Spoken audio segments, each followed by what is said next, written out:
was, I am going to avenge the death of the killer, I'm going to avenge the death of Uthman. I'm going to avenge the killers. Do you know what happened? Al-Walid came to him and he said to Muawiya, don't do any deals with Ali ibn Abi Talib. He said, what do you mean? He said, I heard that you in public say you are trying to avenge the death of Uthman, whereas in private, all you want from Ali ibn Abi Talib is the money of Syria and Egypt, and you will be happy to give khilafah to him.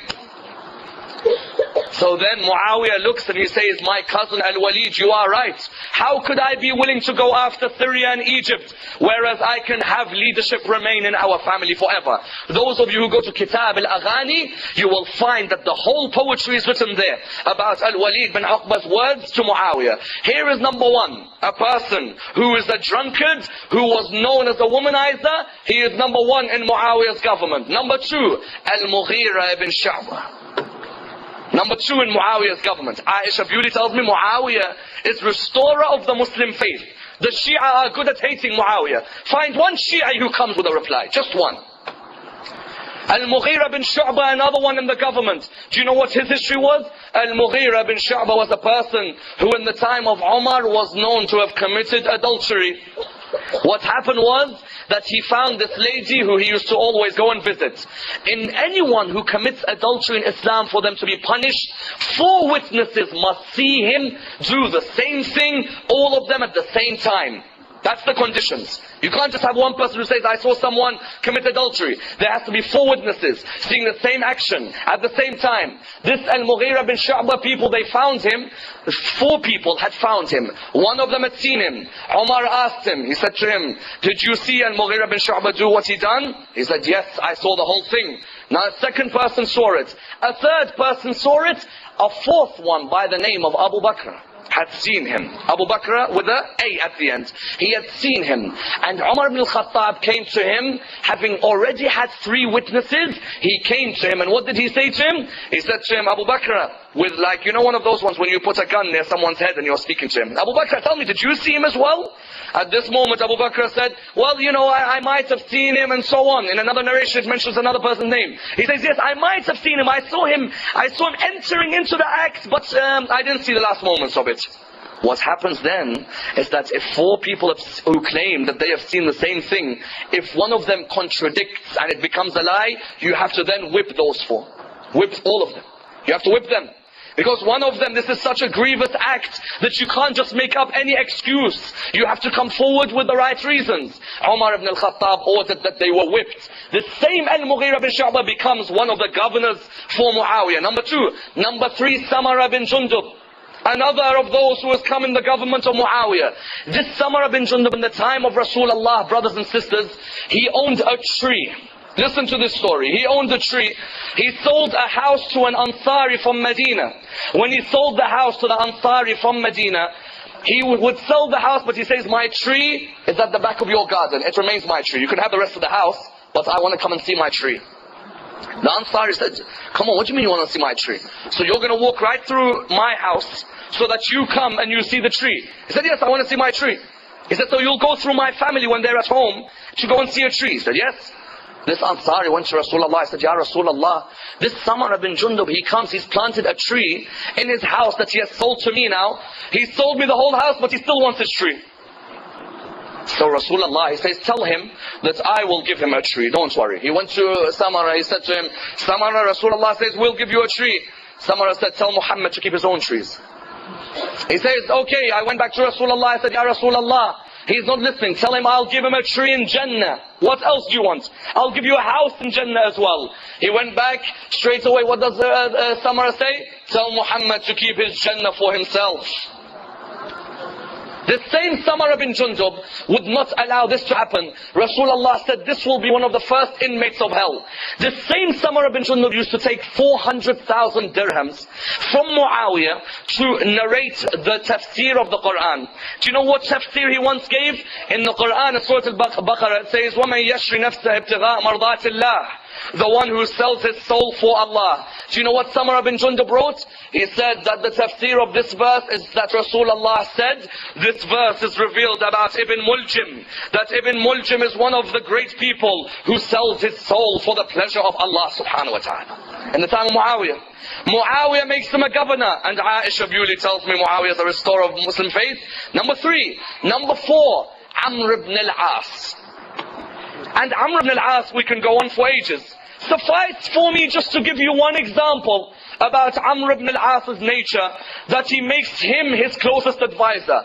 Ammar ibn al-As, when Aqil went one day towards Muawiya, Aqil used to know the family trees of all the families. He would tell you the family tree. Hence we notice this Aqil, when Imam Ali wanted to get married, Imam Ali said to his brother Aqil, find me a lady who in her family tree, she has valiant sons. And of course he told him Al-Banin. Aqil went to Muawiya. Muawiya looked at him, he said to him, Aqil, do you mind giving us some of our family trees? He said, who do you want to hear about?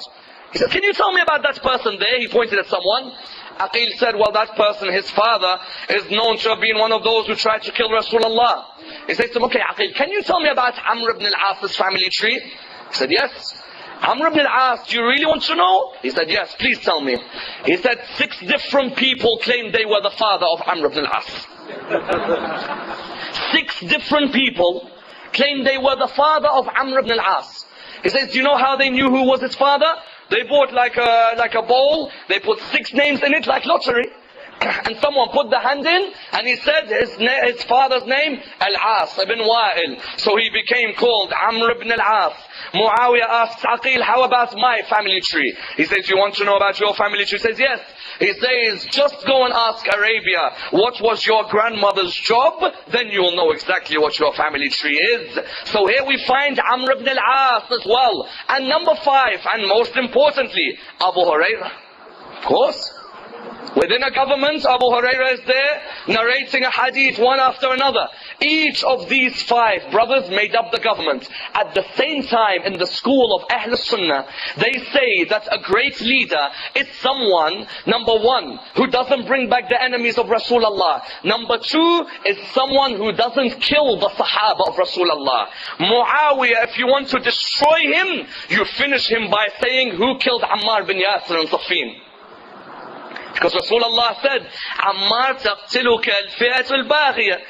He said, Ammar bin Yasir will be killed by whom? He will be killed by infidels. In the battle of Siffin, Muawiya leading the army of infidels, he has with him Amr ibn al-As. Amr ibn al-As in the battle of Siffin does not call Ammar bin Yasir by his name. When Amr ibn al-As speaks to Ammar bin Yasir, do you know what he calls him?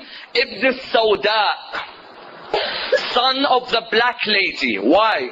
Because Amr ibn al-As knew that if I say Ammar bin Yasir, the whole of the Muslims will remember the hadith that Rasulullah said that only infidels will kill Ammar ibn Yasir. So what happened was that when Ammar bin Yasir was killed by Muawiya's soldiers, Ali ibn Abi Talib said to the people that look at his leadership and his people. They are the ones who Rasulullah said that the infidels will kill Ammar. Do you know what Muawiyah replied? He said, then you are the ones who have come forward and you have killed Ammar. He said, why have we killed Ammar? He said, because Ali brought Ammar to war. And therefore Ali is the one who's killed Ammar bin Yasir, not me. Ali ibn Abi Talib looked at him and replied, that means Rasulullah is the one who killed Hamza. He says to him, why? He says, because Rasulullah is the one who brought Hamza to war. At this moment the argument was finished. With number 1, Ammar bin Yasir being killed by Muawiyah. Number 2, Hujr ibn Aday was killed by Muawiyah as well.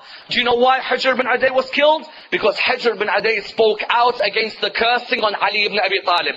Ibn Ziyad ibn Abi, who I will come to in a second, he used to order that Ali ibn Abi Talib should be cursed. Hujr ibn Aday was one of the people who came out and said, I will never curse Ali ibn Abi Talib. They then wrote down a statement, Hujr ibn Aday doesn't believe in God, he has blasphemed against God, and he is trying to attack Muawiyah. Muawiyah ordered that Hujr ibn Aday should be executed. Do you know what Hujr ibn Aday replied just before he was executed? They said to him, do you have any last wishes? He said, I am not scared of death. All it is the grave. and there is a shroud on top of me, and I am going under to go back to face my Lord. Number one. He says, number two, I want you to kill my son first. Hijr, why? Why kill your son? He says, kill my son first. This is what will make me happy. So they come and they behead his son. He says, now I am ready to die. So they say to him, why? He says, there is no way I could have died thinking that my son would have left the path of Ali ibn Abi Talib and gone to Muawiya. I needed to see that my son died with the love of Amir al-Mu'mineen. Only having seen this love, now I am content and I die.